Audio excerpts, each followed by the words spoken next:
Well, hello there. Uh, so I'm that guy you have seen so far in your videos, of course, spec. So I know it's really not the time to actually do face reveal because I wasn't willing to actually face reveal because I didn't have anything, and really I didn't have any type of mask or any hoodie in my hands, so I couldn't really like just hide my face, and neither is it the right time to do the face reveal. So today this is actually my first long form video. I've been just like making random like crap from YouTube Shorts. I think you have seen them, and I think it's time I actually just do some other crazy stuff actually. So for the people who actually suffer a lot with laptops, uh, for laptops, I would actually mainly people like switch a lot from laptops to computer like normal PC. Actually, I have a suggestion for you all.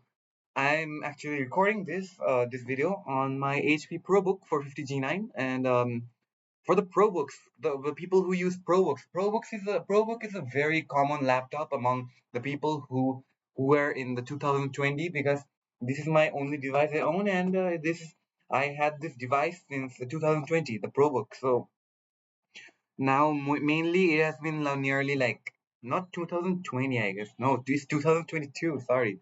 So it's been 4 years. 4 years, and since the 4 years have passed, it's been actually like slowing down lately. Battery life is good, but not so good. It actually degrades now. It drains faster. And another thing is that the RAM and SSD, they fill up much faster. So people mostly like either jump to another laptop or get to another PC. I'll tell you, for the ProBook users, you should generally get some more RAM because you see, HP doesn't really like give you the entire potential of your laptop because I spent nearly like more than $1,000 for the ProBook 450G9, and I got like around like decent performance. It was good, but after 4 years of path, it's slowing down for the 8 GB DDR4 RAM, the and I would say it has actually another slot for the RAM installation. And actually, what HP did not tell you is that your ProBook has much more potential than it actually performs. If you see correctly, my laptop runs on 8 GB yet right now, and it actually runs on the integrated Intel UHD graphics actually inside my CPU. Is the Intel Core i5 variant. Now, if you see your UHD, if you even though you use UHD, if you search up your model name, your ProBook 450G9 in Google, you'll see that it says that your computer supports Intel Iris Xe, but your one runs at UHD graphics. That's because since Intel Iris Xe is another integrated graphics, but much faster than UHD graphics. It's actually still inside your CPU, so it shares the memory of your CPU, and it needs more RAM. It doesn't have its own dedicated VRAM, so and that's why it's fully dependent on your RAM actually. So if you have less RAM, your computer will start using your SSD as an emergency memory, which is called paging. So which is actually pretty harmful for your performance. And as it's been 4 years, 8 GB, it's 2026, man. 8 GB is like so shit. I wouldn't actually like 8 GB is not enough for 2026. I would gladly say that. And so what should you actually do? So to get the Intel Iris Xe, I would say you should like get more RAM. You should get another stick of 8 GB RAM. Install it on the second slot of your computer. If you can open your computer on your own, if you know what you're doing, you can just close your laptop and then turn off the power, flip it, and then use any Phillips screwdriver or any other screwdriver you have in your hands and or in inventory. Open it up, then and put in another RAM inside the slot, and it'll unlock your Intel Iris Xe. But to get the most out of your Intel Iris Xe along with your RAM, I would think get at least like two sticks of 16 gigabytes DDR4 RAM.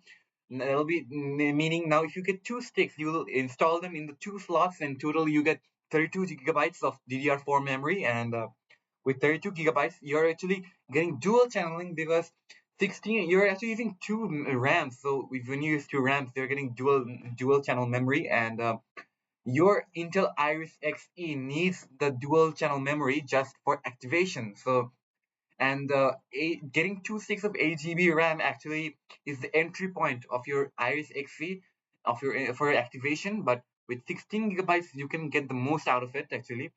Now, here's a fun fact. You're mostly, if you see in Google, you'll say that your ProBooks like actually can support up to 32 gigabytes at max, including your dual channel memory. But actually, your ProBook can also support 64 gigabytes. You can get 32 gigabytes of laptop RAM of like two sticks, and plop it in your ProBook, and it'll function fine. But honestly, I would not really recommend that actually. So I would say you should get the 32 gigabytes is very enough. Yeah, I actually paused there because I had to do another delay. So, yeah, that's it for your RAM. Actually, this is how to get the absolute potential out of the ProBooks. Actually, mainly the ProBooks because I'm a ProBook user, so I don't really have that much of a like problem with other stuff. Honestly, and let's get to the discussion thing, the discussion sector. Now, actually, for the people who are very interested in the ARM architecture of Snapdragon, you've seen that Snapdragon Qualcomm has released their Snapdragon chips inside some laptops now, and I would actually, for example, what should I say? Okay, so I think I would recommend that, not recommend. I would suggest um, the Asus VivoBook S15 OLED. Um, so the S15 OLED is mainly another Asus laptop, of course. Now, what it has is that it has the Snapdragon X Elite chipset with the ARM architecture with 16 gigabytes of DDR5 RAM and maybe a 1 terabyte storage SSD actually. And surprisingly, it has an OLED display, which is actually a 3K OLED display. I don't know how many pixels 3K has because I only know like 1080p, and then there's 2K, which is 1440p, and there's 4K, which is I think 2160p. But I've never seen like 3K, man. What is like nowadays they're just giving like custom screen resolutions, but I mean as long as it works, I won't complain. Continuing again. So I had to cut again the part from the video for some normal issues. And so if you get back to the Asus so the for the Asus laptop, you're actually you're gonna get that for the price of $1,400. Actually, in my country, that's $1,400. Even though our currency is a bit different. So honestly, you can get like a better PC in that price from the thing you're getting because with that price tag, you're just paying for R&D cost and AI. That's it. But what I like better is that it gives you AI noise cancellation, which is the only thing I like about it. That's it. And what's just so crappy about it is that y- it doesn't even like support the x86 apps actually better. You like lag in a lot of stuff. That's the thing. Even though you have ample amount of storage, ample amount of RAM, you'll still see that you're lagging a bit. That's because even though because you're using Windows x86 apps and you're running it on a ARM architecture, that is going to be a huge problem. And so actually, what should you get? So for $1,400, you can get a lot better PC. So I would suggest you a PC for $1,500. Mostly, I remember I used to like fumble a lot and get like some RTX 5060 paired with a Ryzen 9 with 32 gigabytes RAM and 2 terabyte storage, which would easily just spike my entire budget from like above $1,500. And I think I have something much better for you to suggest, and that would be firstly you should I would say you most of the budget from your $1,500 would just go away on the GPU because that's what I'm focusing on. So you need to cheap out some stuff. Sorry about that.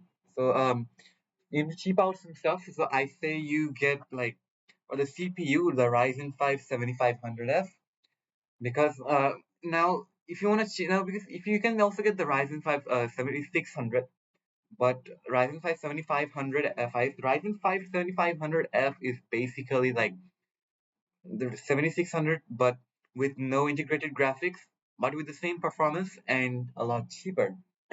I'm just gonna make you a list. Hold on. Yeah, 99 years gone just for getting a pen. Imagine. So for the CPU, you would want to get the Ryzen 5 7500F. So this is your CPU. I don't know if you guys can see it, but I'm trying.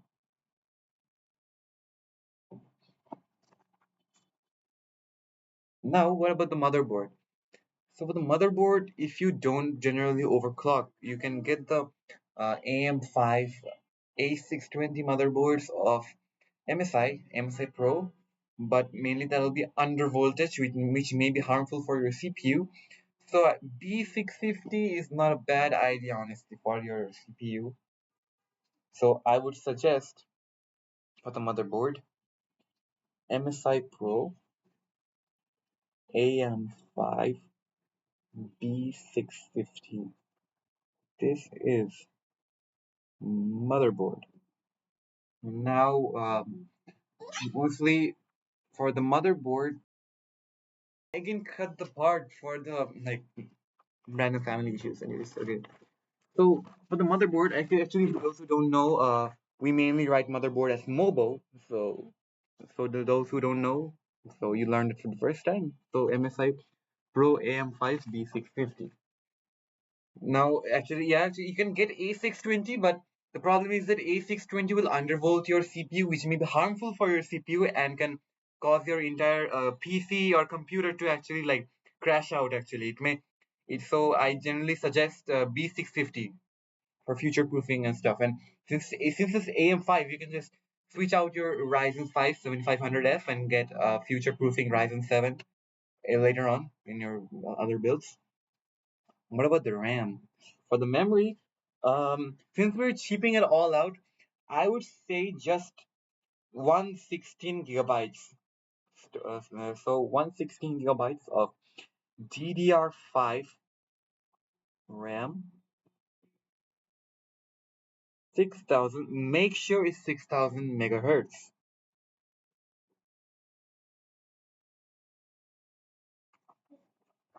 You guys may want to fetch this RAM very fast because RAM is like RAM RAM prices are just spiking as hell. And for the RAM, I will also say, if you since you have a Ryzen CPU, once you get your computer, you should go to your BIOS and enable Expo because since it's a Ryzen CPU, if you enable Expo, you will get the full 6000 megahertz speed. Or else, if you don't enable Expo, EXPO actually, Expo on your BIOS, then your computer will downclock your RAM's speed from 6000 megahertz to lower, like 3200 megahertz or even lower, which can be very detrimental to your performance. And for the storage, I would not say do not get a stupid right of 512 gigabytes of SSD. It's actually it's too low for 2026. Just get one VME terabyte, so 1 terabyte, so Gen 4.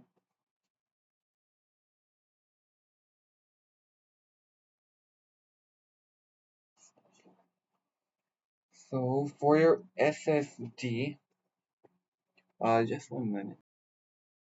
Yep. One second, family issues. So you need to get like 1 terabyte of NVMe. Don't get a 512 gigabytes. 512 gigabytes. Absolute no. Don't. Just don't. Absolute no on 512 gigabytes. Now, For what about your GPU? Yes, but the main part that's gonna take away at least like 80% of your $1,500 budget. So you're gonna get, oh, just so you know, $1,500. It's not for the entire PC. Actually, it's with the peripherals. So for the GPU, you're definitely getting an NVIDIA GPU. Now, just so you know, those who prefer raw performance for better price over technology, you can you can get around like an RTX 57, not RTX 57, sorry. You can get an AMD RX 9070 or 9070 XT because it generally performs around similar or outperforms the RTX 5070 in overall raw power, but it lacks the general technology. But since I prefer technology, with performance, I'm going to suggest you an NVIDIA GPU. So, okay, 57.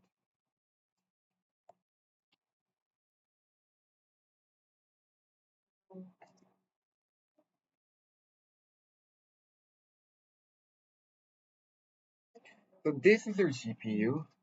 You're gonna get a RTX 5070 over here. Um, so yeah, and I also mentioned MSI Ventus. Yeah, as you can see, I'm gonna underline it for you. I mentioned here our MSI Ventus because that's the cheapest one you can get right now. So what about your other stuff like power supply? Now, as long as it's not a black hole for power like RTX 5090, RTX 5090 is a black hole for power with its pulling like 575 watts all on its own, but the RTX 5070 pulls only 250 watts, which is like pretty manageable. So I would say 750 watts PSU power supply should be more than enough for your entire system.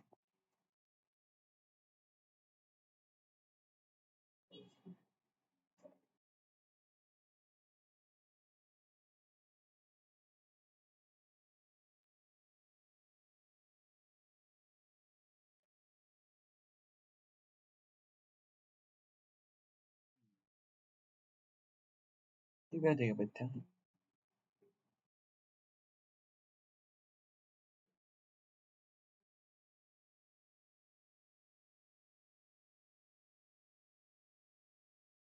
Okay, I don't really remember like whether was it like what do you say, like whether was it silver or gold.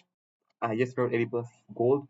Maybe it would have been like silver, but get the first player 750 watts PSU because mainly the first player is not so reputable, but it is like not so reputable. I wouldn't say that, but I would say it is kind of reputable. And 750 watts. You can also get 650 watts, which is good, but it's always good for future proofing as RTX 5070 pulls a lot of power, like 250 watts power. But as long as it's not an RTX 5070, it's much better. 5090, sorry, it's much better because RTX 5090 is a black hole for power, pulling 575 watts all on its own. Now, for the case, I would say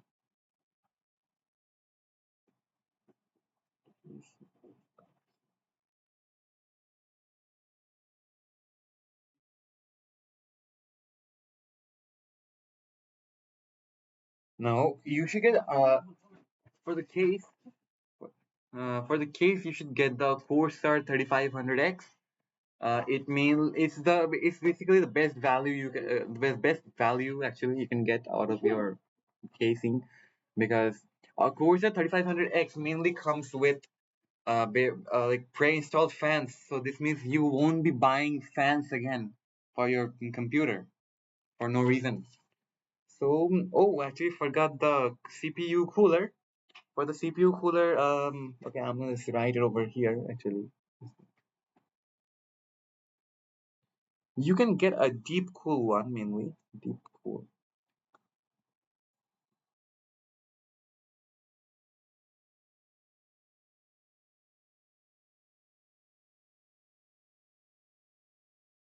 Look, I may have suggested deep cool AG620. If you want, you can get AK500, AK400, anything. But my personal choice is AG620. Don't mind that fact. Now, what about the peripherals? This is your PC, man. This is your overall PC. This is your overall PC.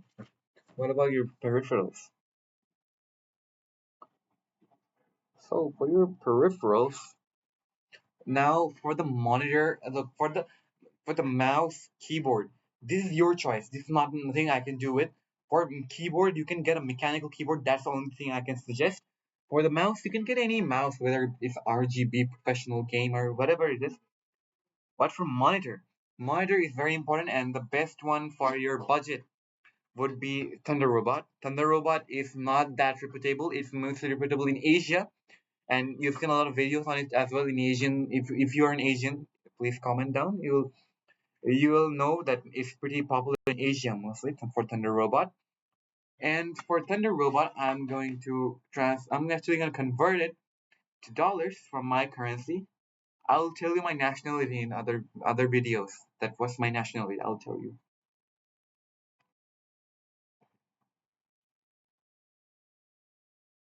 Anyway, so you can get like the Thunder Robot miter. It's mainly like for 200 to $216, and you it's gonna let me actually write down the model number for you.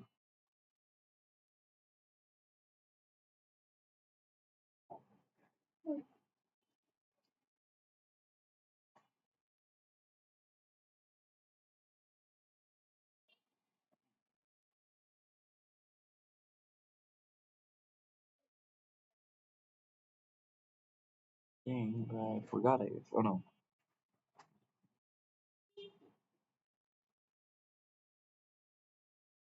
Mm.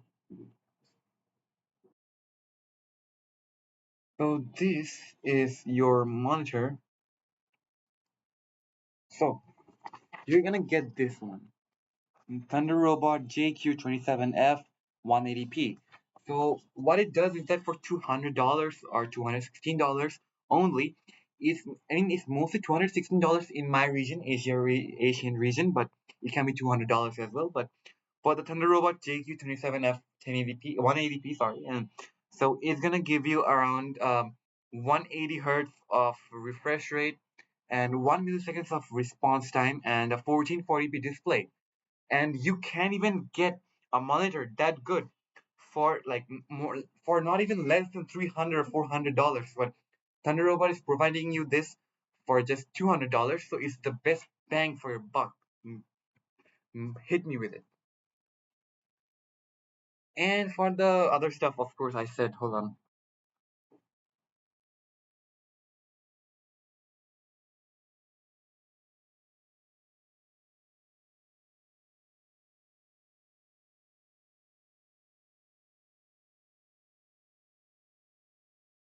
don't mind my handwriting. I wrote this in a rush. So yeah, mouse. I don't even show. So mouse is your choice. Keyboard is your choice. Keyboard is your choice, but I would say mechanical keyboard. If you should comment down below whether what do you suggest actually, like for the keyboard, and mouse is like completely independent thing. You don't really need to just like tell anyone like you should get this one or that one. Mouse doesn't need that much of that bang of a knowledge to actually be chosen. So your price may come up to like $1,500 or maybe like $10 or $20 more, but that's how you can like spend like something like you can spend $1,500. You are spending 1,500, nearly $1,500 for a laptop like the Asus, for the Asus one, like the S15, the Asus S15 OLED. But I wouldn't say don't spend on the S15 OLED because you're mainly actually spending it for just technology, nothing else. Get real performance actually from $1,500. So this is what I suggest. And I have nothing else to actually talk about right now.